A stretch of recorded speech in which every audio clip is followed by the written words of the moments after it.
Huwag po natin gawin ito, makipag-usap sa evil spirit. Panoorin nyo po ito.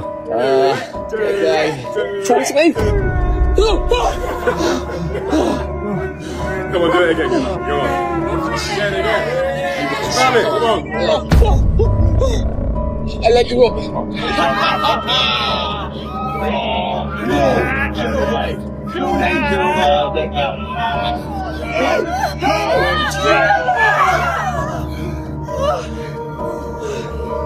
Parang normal na lang sa ngayon yung mga bagay na ito at ginagawang biro. Pero biblically speaking, hindi dapat ginagawa ito. Una, dahil ito ay abomination sa harapan ng Panginoon. Leviticus 19 verse 31, huwag kayong sasangguni sa mga kumakausap sa mga espiritu na mga namatay o sa mga manghuhula. Kayo ay ituturing na marumi kapag sumangguni kayo sa kanila. Ako si Yahweh ang inyong Diyos. Isa iyan mga kapatid kung bakit pwedeng maposes ang mga bata sa panahon natin ngayon. Kahit matatanda dahil sa mga practices na yan. Why? Ninonormalize ang bagay na yan. Nadidemonize. Once you have the tool, spirit of the glass, feng shui, mga iba pa, mga demonic practices at rituals, hindi ka naman agad-agad mapoposes eh. Nanonormalize lang. Nadedemonize lang.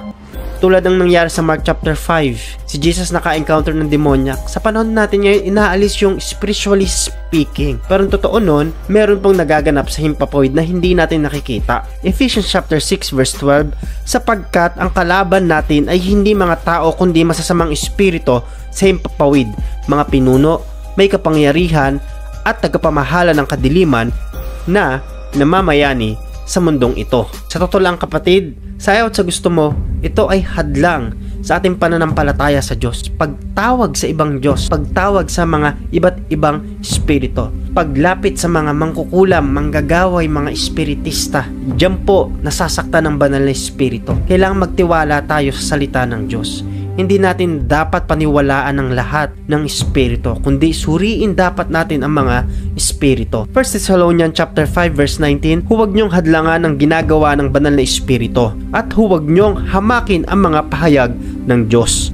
Sa halip, suriin niyo mabuti ang lahat para malaman kung galing ito sa Diyos o hindi. Panghawakan ninyo ang mabuti at iwasan ang lahat ng uri ng kasamaan. Isa rin yan sa uri ng mga maling gawain, yung mga pagtawag sa mga espiritu at pagmamak at paghahamak yan sa salita ng Panginoon. Kaya hindi natin dapat ginagawa yung mga demonic practices. Dahil po kawalan ng pananampalataya ang paglapit sa mga espiritista, paglapit sa mga espiritu mismo, sa mga hindi galing sa Panginoon. Ito ay kawalan ng ating pagtitiwala sa Panginoon. At hindi kinalulugdan ng Diyos ang mga lumalapit sa mga mangkukulam, manggagaway. I repeat, ito ay kawalan ng pananampalataya at abomination sa harapan ng Panginoon. Santiago chapter 1 verse 6 hanggang 8, ngunit dapat magtiwala ang humihingi at huwag magduda, dahil ang taong nagdududa ay katulad ng alon sa dagat na tinatangay at pinapadpad ng hangin. Ang ganitong tao ay hindi dapat umasa na may matatanggap mula sa Panginoon, dahil nagdadalawang isip siya at walang katiyakan sa mga ginagawa niya. Sa salita ng Diyos po tayo dapat magtiwala. Ito ang panghawakan nating mga pangako ng Panginoon. Hindi sa tao, hindi sa mga espiritu. Ito ay pandaraya ng kaaway. Kahit si Satanas, kaya niya magpanggap mga kapatid na mabuti. Pero ang dapat nating pagtiwalaan, dapat nating panampalatayanan ay ang Panginoon. Hindi ang mga ribulto, hindi ang mga bagay na inanyuan lang ng tao. Maniwala at manampalataya tayo sa Panginoon sapagkat ito yung hinahanap ng Diyos sa panahon natin ngayon. John chapter 4 verse 23 hanggang 24, tandaan mo, darating ang panahon at narito na nga na ang mga tunay na sumasamba ay sasamba sa Ama sa espiritu at katotohanan. Ganito ang uri ng mga sumasamba na hinahanap ng Ama.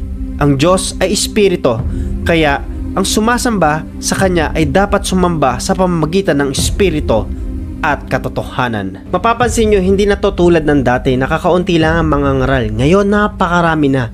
even sa social media.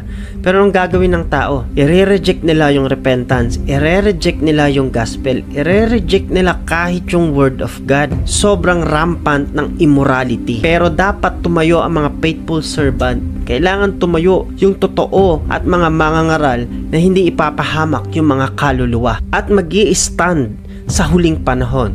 Kasi ang magtiis hanggang sa wakas ay siyang maliligtas. Dahil pinakamasakit na maririnig mo kung darating yung panahon sa araw ng paghuhukom na akala mong ligtas ka, yung pala ay hindi.